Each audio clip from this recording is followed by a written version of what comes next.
আমার বউ মার্কেটে চলো, পাবলিক সবাই চায়া দেখো। না, আল্লাহর নামে এত জোরে নিতেই মান হবে কেন? আমার ভাইরা, বান্দার যদি নেকি কম হয়, কিয়ামতের ময়দানে ফেরেশতাদের বলবে, ফেরেশতা আমার বান্দার নেকি বদি ওজন দেওয়া হয়েছে, নেকির পাল্লা কম, গুনার পাল্লা বাড়ি হয়েছে, জাহান্নামের দিকে নিয়ে যাও। আল্লাহ রহমতের ফেরেশতা হাতে পায়ে রশি লাগাইয়া জাহান্নামের দিকে বাজার নিয়ে যাবে। আমার বিশ্ব নবীর নজরে যখন পড়ে যাবে, আমার নবী ডেকে ডেকে বলবে, ফেরেশতা দাঁড়াও রে, আমার উম্মতদেরকে কই নিয়ে দাও। ফেরেশতা ডাকে শুনবে না। আল্লাহ ডেকে বলবে, কেমন চূড়ান্ত বেয়াদব ফেরেশতা, আমার বন্ধু ডাকে শোনে না। অমনি ফেরেশতারা বাদান দাঁড়িয়ে যাবে। আমার নবী বলবে, এ আল্লাহর ফেরেশতা, আমার উম্মতদেরকে, আল্লাহর বান্দাদেরকে কই নিয়ে দাও। ফেরেশতা বলবে, ইয়া রাসূলুল্লাহ, ইয়া হাবিবাল্লাহ, ও নবীজি, নেকি বদি ওজন হয়েছে, নেকির পাল্লা কম হয়েছে, গুনার পাল্লা ভারী হয়েছে, এই জন্যে হাতে পায়ে রশি লাগাইয়া জাহান্নামের দিকে নিয়ে যাচ্ছি। আমার নবী বলবে, ফেরেশতা মনে কিছু নিবে না, আমার চোখের সামনে একটা ওজন দিয়ে দেখাও। কিতাবের মধ্যে আসছে, বাজান দে, আমার নবীর সামনে বাজান আপনার ওজন দিবে। আমার নবী লক্ষ্য করে দেখবে, লক্ষ্য করে দেখবে নেকির পাল্লা কম, গুনার পাল্লা ভারী হয়ে গেছে। আমার নবী অমনি পকেট থেকে এক টুকরা কাগজ বের করবে, পালার উপরে রাখবে, মতন তার হাতটা সরাবে, নেকির পাল্লা ভারী হবে, গুনার পাল্লা কম হয়ে যাবে। ফেরেশতারা হাতের রশি পায়ের রশি ছেড়ে দিয়ে চলে যাবে। চিল্লাইয়া কর মারহাবা। ফেরেশতারা হাতের রশি ছাড়া দিবে, চলে যাবে। এবার আল্লাহর বান্দাগুলি লক্ষ্য করে দেখবে, ফেরেশতারা চলে যাচ্ছে। এবার সমস্ত আল্লাহর বান্দারা রাসূলের কাছে যা বলবে, আপনি কে গো? মুসিবতের দিনে, এই বিপদের দিনে আমার মা আমার কাছে নাই, বাবার কাছে গেলাম বাবা নেকি দিল না, মা কাছে গেলাম মা নেকি দিল না, সন্তানের কাছে দিলাম নেকি দিল না, প্রাণের স্ত্রীর কাছে গেলাম স্ত্রী তো পরিচয় দিল না। কে গো আপনি? মুসিবতের দিনে জাহান্নামের হাত থেকে বাঁচাইয়া জান্নাতের ব্যবস্থা করে দিলে। আল্লাহ নবী বললেন, তোমরা চিনবে না। আল্লাহ নবী বলবেন, তোমরা চেনো না। আমি হলাম আখিরি জামানার নবী মুহাম্মদুর রাসূলুল্লাহ সাল্লাল্লাহু আলাইহি ওয়াসাল্লাম। চিল্লাইয়া কোন সুবহানাল্লাহ। আমার নবী এখনো সোনার মদিনায় শুয়ে আছে বাদান, ইয়া উম্মতি উম্মতি বলে কাঁদতেছে। যদি ওই কান যদি হাসিল করে থাকো, এখন সোনার মদিনার, সোনার বাংলা থেকে মদিনার মাটিতে আপনার কানটা সেট করে দেখেন, লাগিয়ে দেখেন। এখন পর্যন্ত আমার নবী রওজা মোবারকে বসে বসে ইয়া উম্মতি বলে বাদান কাঁদতেছে। আমার ভাইরা, আমার দুনিয়ার কোন মানুষ যদি দরুদ ও সালাম পেশ করে, সঙ্গে সঙ্গে এই দরুদের আওয়াজ, দরুদের সব গুণ, দরুদের আওয়াজ গুণ আপনার নাম, বাবার নাম, আমার নাম সহ লিখিত ভাবে আমার নবীর কাছে ফেরেশতা দূত ভাবে বাদান দূত ভাগে পৌঁছায়া দেয়। চিল্লাইয়া কর মারহাবা। তুমি খালেক, তুমি মালিক, তুমি প্রেমের মহাজন, যার সাথে যার বান্দা আছে মন, বলুন যার সাথে যার বান্দা আছে। তুমি খালেক, তুমি মালিক, তুমি খালেক, তুমি প্রেমের মহাজন, যার সাথে যার বান্দা আছে মন, যার সাথে যার বান্দা আছে মন। আমি দেখলাম একজন বুড়া মানুষ, 80 বছর বয়স, গোরস্থান ওয়াল করা আছে বাদান, ওখানে গাছ লাগানো আছে, ছায়াও আছে। এইরকম আছে না নাই? ইউক্যালিপটাস গাছ লাগাইছে, অনেক বাদান ছায়া হয়ে গেছে। আর আমি গাছের সাথে ওয়ালের সাথে এলান দিয়া এদিকে মৃদু মৃদু বাতাস লাগতেছে, মুরুবি গান ধরছে, রাত্রি পোহাইবা রাগি বাগানে আসিও, আসল বিছাইয়া দিমুই আমার পাশে বসিও, গাইও আমার প্রেমের গান। নাউজুবিল্লাহ, একটু জোরে কর। আমি যা বললাম চাচা এত সুন্দর গান জানে, চাচা আমার দিকে তাকাইয়া বলে, ভাতিজা দেখলে কি এখন তো বুড়ো হয়ে গেছি, যৌবন বয়সে গান গাইছি, কত মানুষ আমার দিকে তাকিয়ে থাকছে, বুড়ো হয়েছেন তারপরে তো কণ্ঠ ভালো কয়, আরো ভালো গায়ন জানি। কি গান? আমি বললাম চাচা আমি একটা গান গাই। চাচা সিটটা উঠলেন, বললেন আপনি হুজুর মানুষ, আপনি আবার গায়ান গান, চাচার সাথে কি মারামারি করা যাবে? আমি চাচাকে সুন্দর করে বুঝাইলাম, চাচা আপনার বয়স কত? 80 থেকে 85 বছর বয়স। আমি বললাম চাচা আপনার বয়স 80 থেকে যদি 85 বছর বয়স হয়, তারপরে যদি আপনার মনে ফয়েজ জাগে, আমি তো একজন ইয়ং ম্যান, কথা বোঝে না রে, তখন তো আমি যুবক ছিলাম।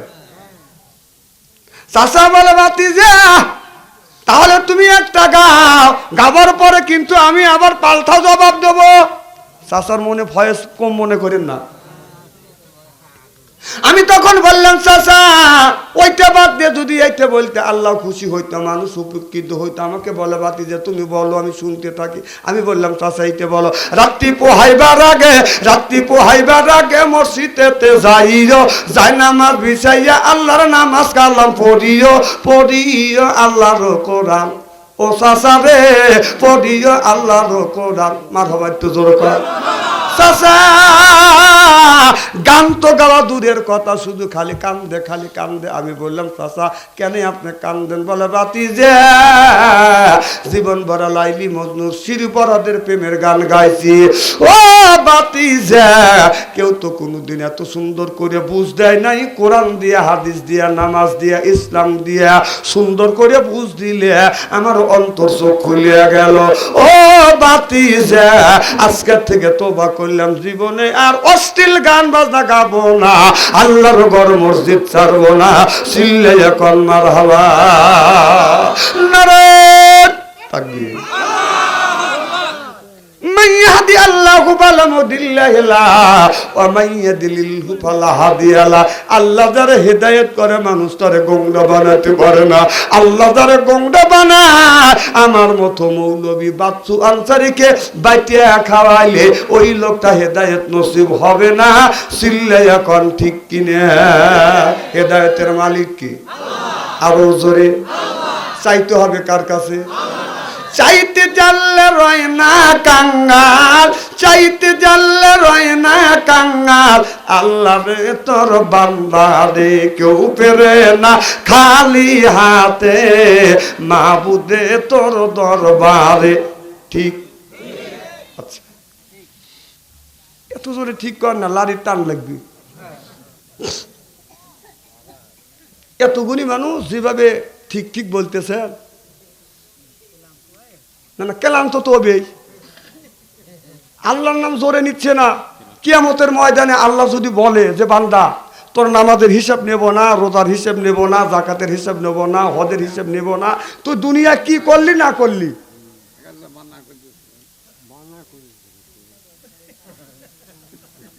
কি বানা করতেছি?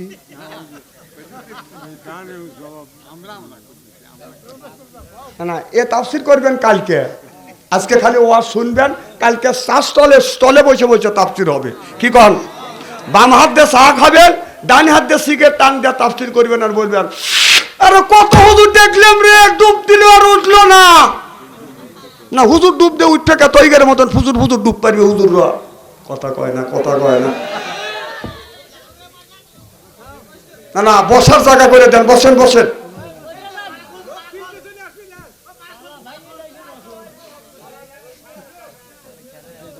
আমার ভাইয়ের আমার কি জানে বলতেছিলাম, না না কি জানে বলতেছিলাম, আমার ভাইয়ের আমার হিদায়াত চাইতে হবে আল্লাহর কাছে, মাওলার কাছে। আল্লাহর কাছে যদি হেদায়েত চান আল্লাহ হেদায়েত দিবে, আর যদি হেদায়েত না চান আল্লাহ বাদান হেদায়েত দিবে না। যদি সন্তান না কান্দে, মা খালি কাজই করে কি করে কিনা। সন্তান যদি কান্দে, মা শত কাজ রাখিয়া দৌড় সন্তানের কাছে এসে বাদান দুধ পান করায়, যেরকম ঠিক কিনা। তাহলে এইটা যদি পরিষ্কার বোঝেন, ওটা আপনার বুঝতে হবে। না কাঁদলে সন্তান, না কাঁদলে মা সহজে বাদান দুধ দেয় না। আপনি যদি খাবার না চান, আপনার বউ আপনাকে অতি তাড়াতাড়ি খাবার দিবে না।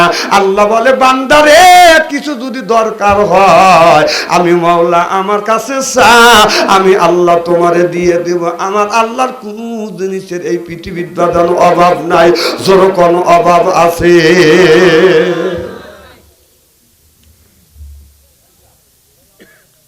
আল্লাহ কোরআন কারীমের মধ্যে বলতেছে, ওয়াল আদিয়াতে দাবাহান ফাল মুরিয়াতে কাদহান ফাল মুগিরাতে সুবাহা। সুবহানাল্লাহ। জোরকার ওয়াল আদিয়াতে দাবাহা। দাবাহানের অর্থ আল্লাহ বলতেছে আপনার দুটো গামে গোড়ার শপথ করে আল্লাহ বলতেছে, আল্লাহ কেন গোড়ার কসম খাবে? আমরা কেন আল্লাহ কেন গোড়ার কসম খাওয়ার টাকা পড়ছে? আমরা যখন কোন মানুষের সাথে কথা বলি, মানুষ যদি বিশ্বাস না করে, এই বিশ্বাসটা করবার জন্য আমরা বলি আল্লাহর কসম, আল্লাহর কসম, আল্লাহর কসম। যেরকম ঠিক কিনা। আল্লাহ বললেন ওয়াল আদিয়াতে দাবাহা। আল্লাহ বললেন ওয়াল আদিয়াতে দাবাহা। আল্লাহ বললেন আমি আল্লাহ আপনার উর্দু শ্বাস গোড়ার কসম করে বলতেছি। দাবাহানের অর্থ হলো বাদান উর্দু শ্বাস। গোড়া যখন দৌড়ায়, মানুষ যদি দৌড়ায়, দৌড়লে যখন মানুষ হাঁপায় তখন মানুষ এইরকম করে, যেরকম ঠিক কিনা। আল্লাহ বললেন উর্দু শ্বাস গোড়ার কসম। সুবহানাল্লাহ। যেরকম এই যে গোড়া, ওয়াল আদিয়াতে দাবহান ফাল মুরিয়াতে কাদহান। আল্লাহ বললেন এই যে গোড়াকে যখন আপনার একটা 1.5-2 মুনা মানুষ বাদান গোড়ার উপরে ওঠে, এরপরে লাগাম টাইনে ধরে, চাবুক কষে, গোড়া কখনো কয় না মালিকরে আমি তোমাকে নিয়ে দৌড়তে পারবো না। যেরকম ঠিক কিনা। আবার যখন এই গোড়া আপনাকে নিয়ে যুদ্ধের ময়দানে যখন যাবে, ফাল মুরিয়াতে সুবহান। সুবহানাল্লাহ বললেন না? সুবহানের অর্থ হলো একেবারে আপনার অতি ফজরে সকালবেলা আপনি কোন কুয়াশার মধ্যে ঘোড়া দাবড়াইতেছেন, আপনার শত্রু পক্ষে বলতেছেন শত্রু পক্ষকে আক্রমণ করা লাগবে। এই আপনার কুয়াশার মধ্যে, ঠান্ডার মধ্যে কোনোদিন গোড়া আপনাকে বলে নাই আমার তো মাবলাত নাই, জাম্পার নাই, আমি যাইতে পারবো না। কথা বুঝতেছেন না? গোড়া আপনার তীর লাগছে, ক্ষত বিক্ষত হয়ে গেছে, রক্তগুনি টাচ টাচ করে জমিনে পড়তেছে। তারপরে এই গোড়া কোনোদিন এই মানুষের সাথে নেমো খারামি করে না। গোড়া বলে না মালিকরে আমি পারবো না যুদ্ধের ময়দানে শত্রুদের মোকাবেলা করবার জন্য, তুমি যাও। এই কথাটা গোড়া কোনোদিন বলে না। চিল্লে এখন ঠিক কিনে। তাই তীর লাগে, তারপরে বাদান গোড়া যায়। মারহাবা। একটু জোরে কর। আমরা মানুষ অকৃতজ্ঞর জাত। আল্লাহ বলেন ইন্নাল ইনসানা কাফুরা ইন্নাল ইনসানা লা ইয়াযগা। এই মানুষ জাতি ভুলে যাওয়ার জাত, অকৃতজ্ঞর জাত। জোরে কর নাউযুবিল্লাহ। আমার ভাইরা, আমার মানুষ গোড়া মালিকের খায়, মালিককে পিঠে নিয়ে দৌড়ায়, এরপরে শত্রুর মোকাবেলা করে, তারপরে গোড়া বাদান নেমোখালামি করে না। আমরা মানুষ এতই নেমোখালামি বাদান করি। দেখেন না আমাদের বাড়ির কুকুর আছে, এই কুকুরগুনি আপনি যখন খাবার খাইতে বসেন, এই কুকুরটা 2 পা এইরকম করে দিয়ে বাদান বসে। কথা কন না কে? এরপরে আগা 2 পা সামনে দেয়, পাশা 2 পা এক পাল্লে কাট করে দিয়ে বসে থাকে। আপনি বারান্দায় খাবার খান, টেবিলে খাবার খান, কুকুর আপনার দিকে বাজান তাকিয়ে থাকে। কুকুরের কথায় বাদ রাখলাম, আপনার বাড়ির একটা বিড়াল আছে, আপনি যখন খাবার খাইতে বসে না, আপনার বিড়াল বাম পাশে অথবা ডান পাশে বাদান বসে থাকে। এই বিড়াল কি করে, আপনি যখন খাবারটা মুখে নেন, বিড়াল আপনার মুখের দিকে তাকায়, মনে মনে চিন্তা করে মালিক খাবার আমারে দিবে। কিন্তু মালিক লোকমা বানাইয়া যখন লোকমা এরকম করে বানায়, বিড়াল ওই পাতের দিকে তাকায় আর মালিকের মুখের দিকে তাকায়, মনে হয় মালিক দিবে। কিন্তু না না, লোকমা বানাইয়া আপনার ওই বিড়ালে দেয় না। মালিক যখন মুখে নেয়, বিড়াল আবার মনে মনে চিন্তা করতেছে, এইবার আপনার মালিক খাচ্ছে, এইবার আপনার প্লেটে হাত নিচ্ছে, মনে হয় লোকমা বানাচ্ছে আমারে দিবে। আবার যখন বিড়াল না দিয়া আমি যখন মুখে দিই, বিড়াল তখন কয় ম্যাও, এর মানে একটু দেও। আমার কথা কি বুঝতেছেন? বিড়ালকে মাছের গোস্তগুলি খাইলেন, গোস্ত খাইলেন, হাড় খাইলেন, খাবার পরে আপনি ভালো জিনিসটা দিলেন না, হাত দিয়ার কাঁটাটা দিলেন। এই বিড়াল বলে মালিককে তুই বেইমানি করতে পারিস, আমি বেইমানি করব না। আপনি আরামে বিবি বাল বাচ্চা নিয়ে লেপের মধ্যে ঘুমাইবেন, আর দেখবেন বিড়াল আপনার লেপের উপরে বাদান ঘুমাইবে। আর ঘরের মধ্যে যদি একটা ইন্দুর আছে, এই বিড়ালের শিকার করা লাগে না। মাঝে মধ্যে বিড়াল বলে মিয়াও, ইন্দুর চিন্তা করে এনা আমার শত্রু ঘরে রয়েছে, যদি নড়াচড়া করি অমনি গাড় পারে দৌড়বে। আপনি একটু কাটা খাওয়াইছেন, একবার কাটা দিয়ে 3টে বাড়ি মারছেন। কত করে ঠিকও তো কয় না এরা। না না, ইমানের স্পিরিট থাকা লাগে না। শোনেন, যাদের ভিতরে আপনার হারাম টাকা আছে, সুদের টাকা খায়া যারা বসবে কোরআনের মাহফিলে, ওরা ঠিক কবি কে, ওরা ঠিক কেবা করে কবি, কত কর না কে না। ইমানের স্পিরিট থাকা দরকার আছে না? ইমানের স্পিরিট থাকে, হালাল জিনিস খালে ইমানের স্পিরিট বাড়ে, আর হারাম খালে ইমানের স্পিরিট বাড়া সম্ভব? এখন দেখবো না কি হারাম খায় আর কি হালাল খায়, যে কথা বলবে। যখন ঘন্টার পর ঘন্টা হয়ে যাবে, আল্লাহর বান্দা কোরআনের মাহফিল থেকে যখন বের হবে না, রাত যখন 12টা বাজবে, দুনিয়ার অফিস আদালত বন্ধ, আল্লাহর অফিস আদালত বাদান খুলে যাবে। আল্লাহর রহমতের ফেরেশতা আল্লাহর কাছে ডেকে ডেকে বলবে, আল্লাহ তোমার যেই বান্দারা জান্নাতের বাগানের মধ্যে প্রবেশ করেছে, তাদের গুনাহ আমরা বহন করতেছি, এদের গুনাহর বোঝা আর বহন করতে পারছি না। আল্লাহ তোমার বান্দারা কোরআনের কথা হাদিসের কথা শুনছে। আল্লাহ বলে, ফেরেশতা সাক্ষী থাক, আমার বান্দার পিছনের সব গুনাহ আমি আল্লাহ মাফ করে দিলাম। জোরে কোন সুবহানাল্লাহ। এর কি লিল্লাহি তাকবীর দেওয়ার জায়গা? লিল্লাহি তাকবীর দিবেন যেদিন বিয়ে করতে যাবেন ওই দিন। যেই লিল্লাহি তাকবীর দিলে হের বিয়ের দিন হেতি তাকবীর দিছি। যখন লিল্লাহি তাকবীর দেওয়া লাগে আমি বলবো না। আমার ভাইয়ের আমার, আল্লাহ রহমতের ফেরেশতা, আল্লাহ বলেন ফেরেশতা সাক্ষী থাক, আমার বান্দার পিছনের গুনাহ মাফ করে দিলাম। সুবহানাল্লাহ, তো সুবহানাল্লাহ। একটা বার যদি সুবহানাল্লাহ বলেন, আসমান জমিনের ফাঁকা জায়গা আল্লাহ নেক দিয়ে পরিপূর্ণ করে দেয়। প্রশ্ন জাগতে পারে যে হুজুর, একবার সুবহানাল্লাহ বললে আসমান জমিনের ফাঁকা জায়গা আল্লাহ নেক দিয়ে যদি পরিপূর্ণ করে দেয়, যে আমরা হাজার হাজার বার সুবহানাল্লাহ বলি, এই নেকি আল্লাহ রাখে কোথায়? এরকম প্রশ্ন জাগে কিনে কথা কন। যেমন এই শিশির ভিতরে 1 লিটার যদি পানি আটে, 2 লিটার আটা দিয়ে চাইলে আসবে? জোরে কন, আসবে? এই প্রশ্নটাই আমাকে সিরাজগঞ্জ করেছিল যে হুজুর, একবার সুবহানাল্লাহ বললে আসমান জমিনের ফাঁকা জায়গা যদি আল্লাহ নেক দিয়ে পরিপূর্ণ করে দেয়, যে হাজার হাজার বার আমরা যে সুবহানাল্লাহ বলি, এত নেকি আল্লাহ কোথায় রাখে? যদি না দেখা দেন আমি ওয়াজ করতে দেবো না। না না, একজন বলতেই পারে, আপনারা বলতে পারেন। যেমন আমাকে বুঝাইলো যে একটা শিশির মধ্যে এখানে যদি 1 লিটার পানি আটে, 2 লিটার আটা বের চাইলে আসবে না।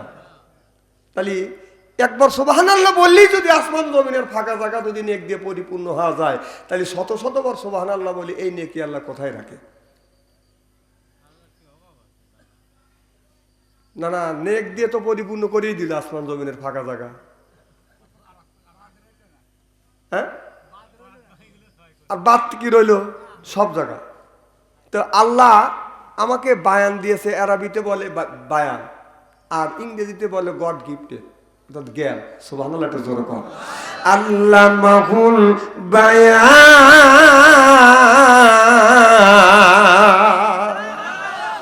আমার ভাইরা, আমি লোকটাকে তখন বললাম, ভাইজান আল্লাহ আমাকে বায়ান দিয়েছে, জ্ঞান দিয়েছে, বুদ্ধি দিয়েছে। বায়ানের শব্দের অর্থ পাইছি আমি 6টা। আমার চাইতে যারা রিসার্চ করছে, আমার চাইতে যারা বেশি গবেষণা করবে, তারা আরো বেশি পাবে। বান শব্দের অর্থ হলো বাদান জ্ঞান, বান শব্দের অর্থ হলো বিবেচনা, বান শব্দের অর্থ হলো চেতনা, বান শব্দের অর্থ হলো বাদান মেঘা, বান শব্দের অর্থ হলো বাদান প্রজ্ঞা, বান শব্দের অর্থ হলো বাদান ভাষা। আল্লামাহুল বায়ান।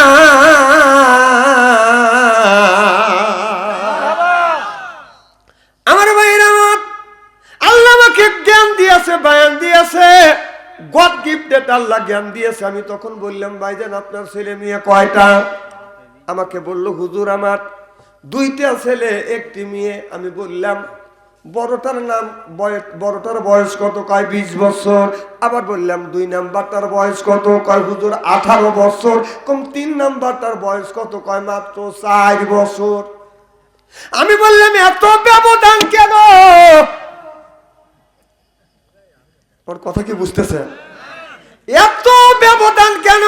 আমারে বলে, হুজুর আপনারা বোঝেন না, আমরা বুঝি না। ওরা ভাবে হুজুর পরের বাড়ি খায়, লম্বা যুব্ব গায়ে দেয়, গুতো মারলে শুয়ে পড়বে।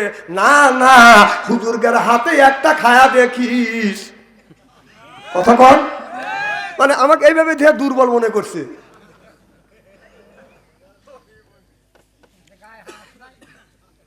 এই তো ঠিকই কইছে। আমার ভাইরা, আমারে বলে, হুজুর আপনি জানেন না জন্ম নিয়ন্ত্রণ কন্ট্রোল করেছি। আমি বললাম, জন্ম নিয়ন্ত্রণ কাকে বুঝান? হুজুর জন্ম নিয়ন্ত্রণ হলো আপনার ওই যে বুনবুনির বড়ির মতো। আমি বললাম, না, পরিবার পরিকল্পনা আপনি, উনি কয় পরিবার পরিকল্পনা গ্রহণ করেছি। আমি বললাম, পরিবার পরিকল্পনা সম্পর্কে বোঝেন? আপনি কি জানেন না জায়গায় জায়গায় গ্রামে গ্রামে মহিলারা যায় ওষুধ দেয়? কথা বুঝতেছেন না? আমি বললাম, এইটার নাম পরিবার পরিকল্পনা না। পরিবার পরিকল্পনার নামটা হচ্ছে পরিবারের সব সদস্যকে নিয়ে এক জায়গা বসিয়ে নিজের স্ত্রীকে বলবেন, বিবি রে তুমি সূরা ফাতিহা পড়ো। ছেলেকে বলবেন, বাবা তুমি সূরা ইখলাস কুল সূরা পড়ো। এরপরে নিজে আপনার দোয়া কুনুত পড়বেন। মেয়েকে বলবেন, মা তুমি 4টা কলেমা আমানতু বিল্লাহ সহ পড়ো। সব মানুষ বসিয়ে ইসলামের আপনার মাসরা করিয়ে আল্লাহর কাছে হাত তুলে মোনাজাত করা, এরই নাম হলো পরিবার পরিকল্পনা। সিল্লাইয়া সিল্লাইয়া কোন মারহাবা। উনি থেকে গেল। আমি বললাম, এত ব্যবধান কেন? হুজুর জানেন না, ওই যে কয়, ও আমার মন যেন যাইতে চায়, ও স্বামী আমার মন যেন যাইতে চায়। পরিবার পরিকল্পনায় একটা ছেলে একটা মেয়ে একটা হলেই ভালো হয়। সোনার খাটে থাকা যায়, রূপার খাটে শোয়া যায়। ও স্বামী আমার মন যেন যাইতে চায়। পরিবার পরিকল্পনায় ঠিক কয় ঠিক। আপনারা এই যে আমাদের দেশে কিছু লোক এই ডিউটি দিয়ে নিছে যে ছেলে সন্তান বেশি না হয়, রিজিক কি তুমি দিবে? রিজিক দেওয়ার মালিক কি? জোর কর। এই যদি এই জমিনে শুধু মানুষ যদি হওয়া যায়, এই জমিনের মাটিটাকে আল্লাহ রুটি বানা দিবে। সুবহানাল্লাহ, জোর কর। আমার ভাইরা, আমার অনেক কথা মনে পড়ে যাচ্ছে, ওই দিকে যেতে চাই না। আমি বললাম, এত ব্যবধান কেন? বড় হুজুর ব্যবস্থা নিয়েছি। আমি বললাম ভাইজান আপনি ব্যবস্থা নিয়েছেন আর ছেলে মেয়ে নিবেন না, নিয়ত করেছিলেন আপনার হৃদয় নিংড়ানো যতটুকু ভালোবাসা আছে সবটুকু ভালোবাসা একটা ছেলে একটা মেয়েকে দিয়েছেন, আর আপনি ছেলে সন্তান নিবেন না আশা করেছেন, ব্যবস্থা করেছেন। আর যখন আপনার 12-14 বছর পরে যেই ছোট্ট ছেলে জন্মগ্রহণ করেছে 4 বছরের ছেলে, এই ছেলেকে আপনি ভালোবাসা দেন কিনা? আমারে বলো হুজুর ওদের চাইতে এইটা বেশি ভালোবাসি। আমি বললাম ওদের চাইতে তোমার আগে ভালোবাসা ছিল না আর ছেলে সন্তান নিবেন না, এইটা যদি ভুলে ভুলে হয়ে থাকে, আর এই ভুলে ভুলে হওয়ার পরে এইটাকে যদি তুমি ওই দুইটার চাইতে ভালোবাসা বেশি দাও, এই ভালোবাসা তুই কোন জায়গা রাখছিলি? উত্তর নিলে তোর দাঁত ফাটাবো। কথা কয় না, আমার কথা কি বুঝতেছেন নাকি? তাহলে তুমি একটা ছেলে একটা মেয়ে নিবে, তো একটা ছেলে একটা মেয়ে আল্লাহ দিছে, আর তুমি ছেলে সন্তান নিবে না। 15 বছর পরে যখন একটা হঠাৎ করে বুলে বুলে আল্লাহ একটা বাচ্চা দেয়, ওই বাচ্চাকে ওই মানুষ ভালোবাসা দেয় কিনে? তাহলে ওই ভালোবাসা ওই বেটা শালা কোনে রাখে? না না হাসেন না, হাসার কথা কি?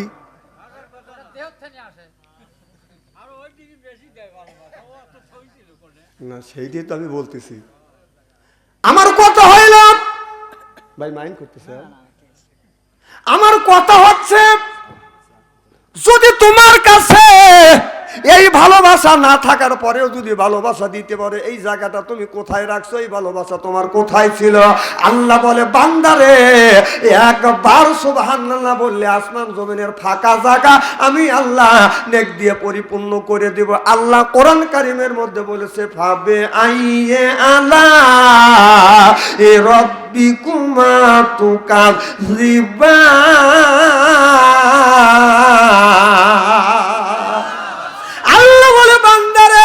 আমার কোন নিয়ামতটা অস্বীকার করবে? একটা নিয়ামত তোমরা অস্বীকার করবে না। আল্লাহ বললেন এটাও আমি আল্লাহ আমার নিয়ামত। সিল্লে এখন মারহাবা নারে তাকবীর। তাকবীর কি এইটুকি আছে? সামনে আবার ইলেকশন, তো আবার রাখা লাগবে না এটা। ইলেকশনের সময় মানুষ বলে জোরছে বড় আরো জোরে, ভাত খাও নাই, কাপড় খুলিয়া আছে না নাই? আছে। আমার ভাইরা আমার ওই দিকে যেতে চাই না। হযরত মুসা আলাইহিস সালাম বলে আল্লাহ তুমি তোমার এক একটা বান্দাকে এক একটা পৃথিবীর মতো পৃথিবী দিবে, একটা দেশের মতো দেশ, একটা প্রদেশের মতো প্রদেশ।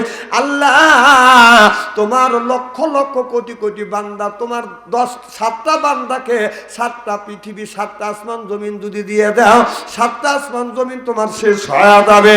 আয় আল্লাহ তাআলা তোমার লক্ষ লক্ষ কোটি কোটি বান্দাকে এক একটা পৃথিবীর মতো পৃথিবী দিবে, এত পৃথিবী তুমি কোথায় পাবা?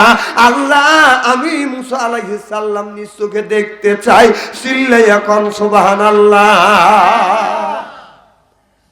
আল্লাহ বলে মুসা তুমি চলে যাও, এই পাবনা ইসামতি নদীর কিনারে দাঁড়াও। মুসা আলাইহিস সালাম পাবনা ইসামতি নদীর কিনারে গিয়ে বাদান দাঁড়াইলেন।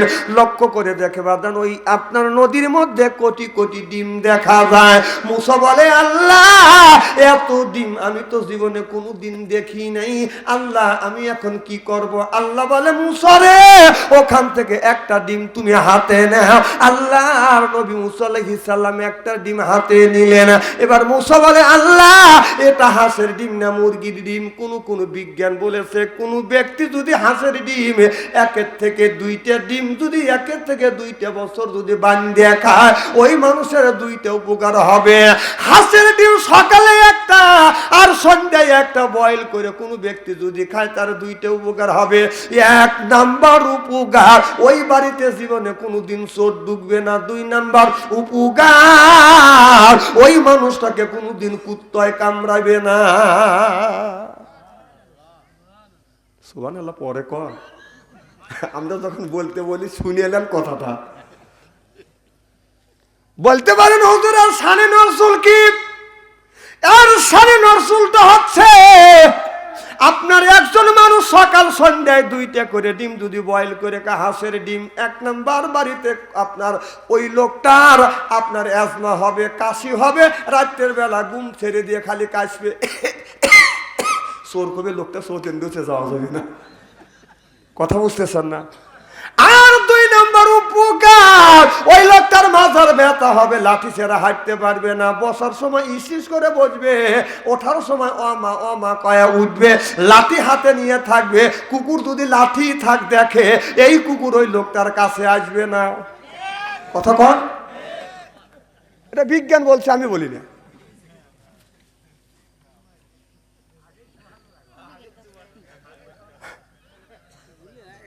এদিক তাকান, সিয়েরা কি একবারে খারাপ নাকি? আমার ভাইরা কি যেন বলতেছিলাম, হাঁসের ডিম। মার হবা একটু জোরে কম, আরো জোরে, জোরে কম মার হবা। হ্যাঁ, যারা আসে নাই ওরা শুনে জ্বলে বুড়ে মরুক, কেরে মাবিলে তো লোক কমায় নাই। আমার ভাইরা আমার, আল্লাহ বললেন মুসা ওখান থেকে একটা ডিম তুমি হাতে নাও। একটা ডিম হাতে নিলেন, আল্লাহ বললেন মুসা রে এই ডিমটা তুমি মাথার উপরে ধরো। আল্লাহর নবী মাথার উপরে এই ডিমটা যখন ধরলেন, আল্লাহর নবী মুসা আলাইহিস সালাম ডিমের মধ্যে চলে গেলেন। চিল্লাইয়া কোন মারহাবা। মুসা আলাইহিস সালাম ডিমের মধ্যে যায় দেখে সাদা একটা গোড়া আছে, লাল একটা চাবুক আছে। আল্লাহ বলে মুসা রে আমি আল্লাহ গোড়া দিছি, একটা লাল একটা চাবুক দিছি। এ মুসা এই গোড়ার উপরে তুমি চড়ো আর চাবুক কষো। হযরত মুসা আলাইহিস সালাম লম্ফ দিয়ে গোড়ার উপরে উঠলেন, চাবুকটা বাদান কষতেন, বাদান সকাল থেকে সন্ধ্যা পর্যন্ত গোড়া দিয়ে আপনার সারাদিন দৌড়াইলো। সন্ধ্যার সময় বের হইয়া মুসা আলাইহিস সালাম ডিমের মুড়া পায় না। সুবহানাল্লাহ, জোরে কর। মুসা নবী ডিমের মধ্যে থেকে বের হয়ে আসলেন। আল্লাহ বলে মুসা রে আমি আল্লাহ ওয়াদা দিয়েছি, ইন্নাল্লাহা ওয়াদাকুম ওয়াদাল হক। এক একটা বান্দাকে এক একটা পৃথিবীর মতো পৃথিবী দেব, দেশের মতো দেশ দেব, প্রদেশের মতো প্রদেশ দেব। হে মুসা আমি আল্লাহ, আমার কি পৃথিবীর কম আছে? মুসা আলাইহিস সালাম বলে আল্লাহ যে মাওলা ডিমের মধ্যে দিয়ে পৃথিবী তৈরি করে দিতে পারে, আমার বিশ্বাস একটা করে পৃথিবী না, 2টা করে পৃথিবী না, 10টা করে পৃথিবী দিলে আল্লাহ তোমার পৃথিবী শেষ হবে না। ভাবে আই এ আলা এ রব্বিকুমা তুকাযিবা।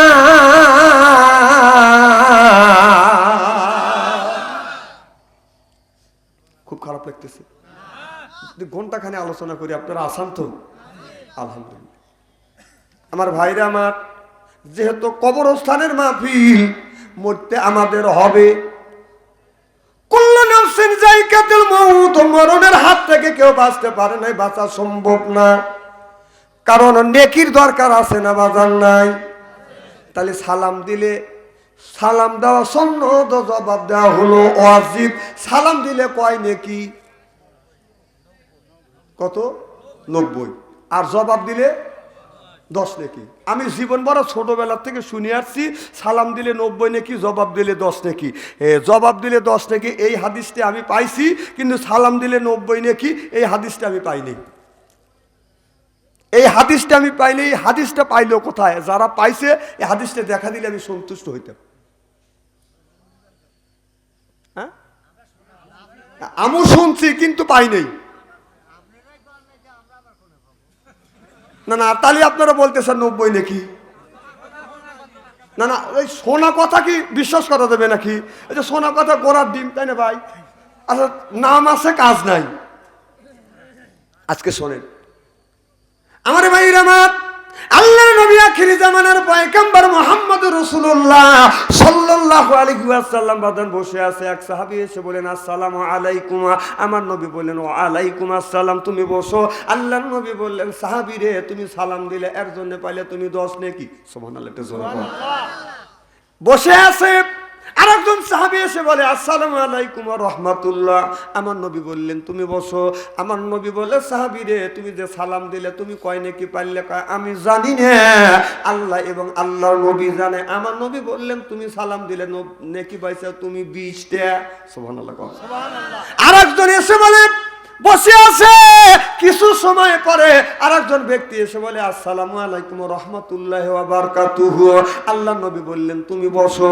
তুমি কি জানো সালাম দিলে তুমি কয়টা নেকি পেয়েছো? কয় আমি জানি না, আল্লাহ এবং আল্লাহর নবী জানে। আল্লাহ নবী বললেন তুমি পাইলে 30। সুবহানাল্লাহ বললেন না? নবী বসে আছে, কিছু পরে আরেকজন সাহাবী এসে সালাম দিলেন আসসালামু আলাইকুম ওয়া রাহমাতুল্লাহি ওয়া বারাকাতুহু ওয়া মাগফিরাতুহু।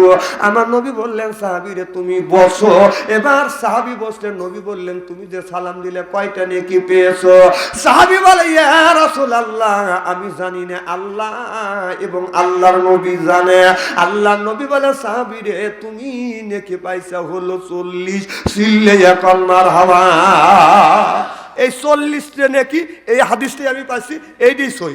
সুবহানাল্লাহ একটু জোরে কর। আর সেগুনি শুনছি ওগুনি শোনা, দলিলে নাই। আমার কথা কি বুঝতেছেন? আচ্ছা আমার ভাইরা আমার, তারপরে আমি বলতেছিলাম মানুষ প্রত্যেকটা মানুষ মরণশীল, মৃত্যুবরণ করতে হবে। কুল্লু নাফসিন যায়কাতুল মউত, মরণের হাত থেকে কেউ বাঁচতে পারে না, বাঁচা সম্ভব না। বাদশা সাদ্দাত বলেছিল আল্লাহর জান্নাতে আমি যাব না। হযরত হুদ আলাইহিস সালাম যা বললেন তুমি বলো মান আমানা বিল্লাহ, আমি আল্লাহ আমার উপরে ঈমান আনো। আর যদি তুমি ঈমান আনো আল্লাহ বিশাল বড় জান্নাত দিবে। এবার বাদশা সাদ্দাত বলেন ও নবী হুদ আলাইহিস সালাম তোমার আল্লাহ জান্নাত কেমন বানাবে সেইটা যদি তুমি বর্ণনা দাও। এবার হযরতে সাদ্দাতকে বাদার হযরত হুদ আলাইহিস সালাম বর্ণনা দিলেন আল্লাহর জান্নাত স্বর্ণ দিয়ে, রূপা, হীরা, কাঞ্চন, মুক্তা দিয়ে এরকম করে সাজানো থাকবে। আর মানুষ যখন জান্নাতের মধ্যে প্রবেশ করবে 70,000 হুর থাকবে। দেখার সাথে সাথে ওয়েলকাম আর স্বাগতম জানাইয়া এই মানুষটাকে ওয়েলকাম স্বাগতম জানাইতে জানাইতে জান্নাতে নিয়ে যাবে। সিল্লাইয়া কন্যা যুবক তুমি চলে যাচ্ছে। আচ্ছা